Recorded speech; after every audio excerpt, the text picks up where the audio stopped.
Pos pantau milik Dinas Perhubungan dan Polrestabes Palembang dibakar oleh orang tak dikenal. Kejadian pembakaran ini terekam CCTV Command Center Polda Sumatera Selatan.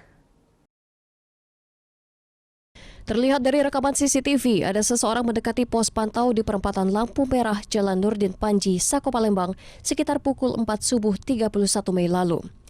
Terlihat seseorang menyalakan api dan langsung menyambar dinding pos yang terbuat dari bahan terpal plastik. Saat api membesar, terlihat pelaku kabur melarikan diri. Beruntung saat itu api tidak membesar dan padam dengan sendirinya. Kini polisi masih menyelidiki kasus tersebut. Pos pantau milik Dinas Perhubungan dan Polrestabes Palembang digunakan sehari-hari untuk memantau truk over dimensi overload atau odol yang akan masuk ke dalam kota.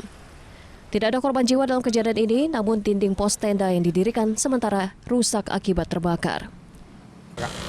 Pos ini dari sudah sekitaran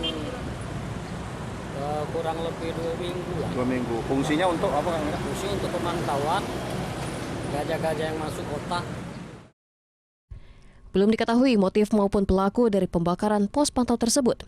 Insiden kini diselidiki dan ditangani Kepolisian Sako Palembang. Dari Palembang, Firdaus, iNews melaporkan.